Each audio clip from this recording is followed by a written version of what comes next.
Hi, I'm Mark. In this video, we're going to compare a cheap cordless drill to an expensive one. So first, let's talk a little about the two drills we've picked. Here we have a 20-volt Black & Decker drill. This drill came with one 1.5 amp hour battery and a charger, and it was about $60. Over here we have an 18-volt Makita drill.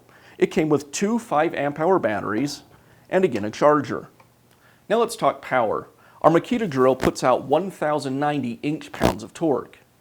The Black & Decker drill, well, the manufacturer doesn't specify this number, but I would guess the Makita drill is probably about 3 to 4 times more powerful than the Black & Decker. Now let's talk speeds.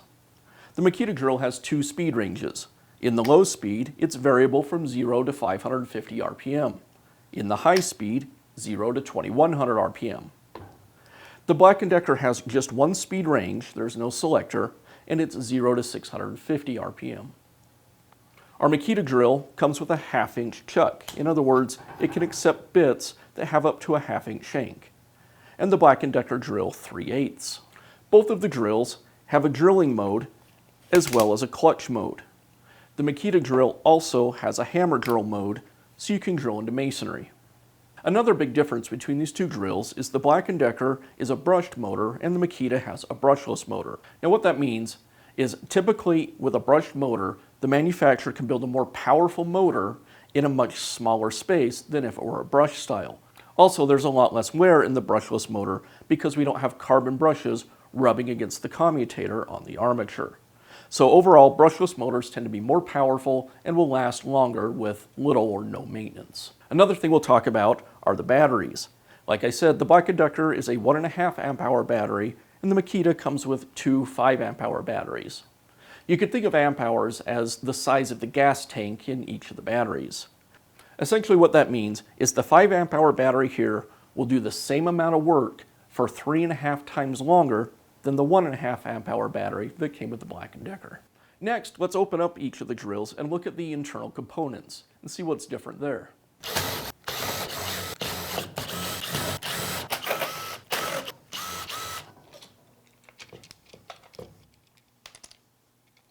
So with the drills open, you can see there's quite a bit of difference. The first thing you'll notice is everything inside the more expensive drill is much larger. It's built to do heavy-duty work. Over here, a smaller motor, smaller transmission, a lighter duty switch, and one thing I noticed right away is the wires inside the Makita drill are much larger than these wires in the Black & Decker. What that indicates is this is a much more powerful motor. You need bigger wires to move more amps to do heavier work. And that's just not the case in the cheaper drill. Another big difference between these two is, again, because this is a brushless motor, we have this component here. This is the control box that runs the brushless motor. Brushed motors are very simple. The brushes basically create the timing inside the motor for the electrical circuit, where on a brushless motor, you need a controller like this to set that same timing. And that's one of the reasons that brushless tools are a little more expensive. Another thing you'll notice between the two drills is in the more expensive one, it has higher quality components, such as the metal gearbox versus the plastic one in the less expensive drill. That's also noticeable on the battery mounts. Again, everything is larger and better built here compared to what's on the less expensive one. So as you can see, you are getting more for your money in the more expensive drill. But how do they perform? Let's put them back together and do some tests. For our first test, we're going to do what should be a simple task for either of the drills. We're going to drill a small hole in some metal. We'll see how they perform. Add a little oil to the metal to lubricate the drill bit.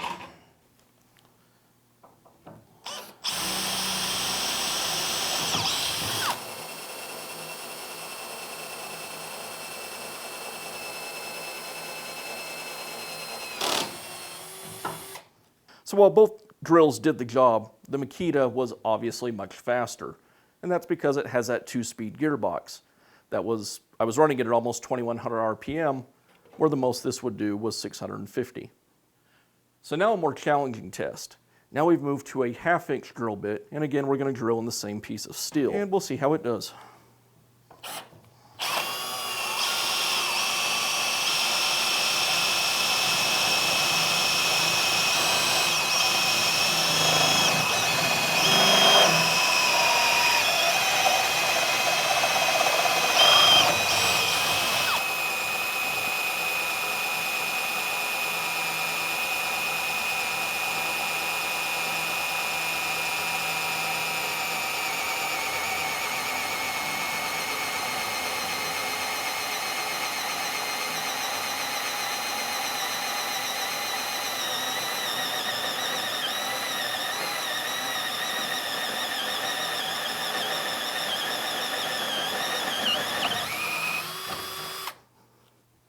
Well, it made it through, but obviously it was working pretty hard.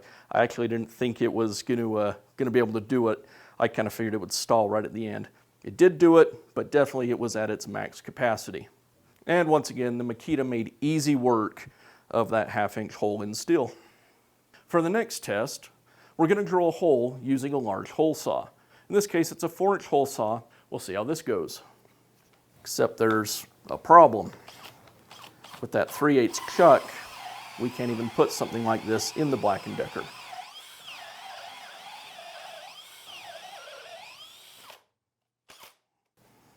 No problem at all. Instead, we'll use a hole saw that's sized more appropriately for this drill. In this case, it's a 1 1/8 inch.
And there we made it through.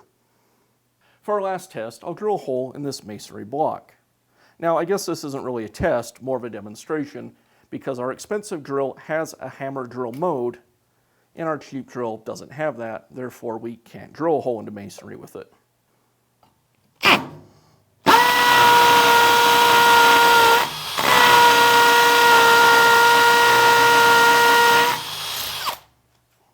So now we've done our tests. Which one's the better drill? Well, obviously, the Makita drill is the more capable drill between the two, but I wouldn't necessarily say that it's better. It really comes down to what you expect the drill to do. This was $60, this was $350, so there's a huge difference. If you're just puttering around the house, working in the yard, doing small tasks like repairing a deck or a railing, hanging a picture, assembling some pre-made furniture, that kind of thing, this really is probably all that you need. It's a great place to start as a do-it-yourselfer as well. If you expect the drill to be doing this kind of stuff all the time, you want the versatility to do a large range of tasks, or you're using it professionally, no doubt it's worth spending the money to get the higher quality drill. So we kind of showed you the extremes in the market, very entry level to super high end, and there's lots of drills in between. So it's easy for you to find a drill that meets both your budget and the tasks you expect the drill to do. Which one would I take? Well, for me, probably this one.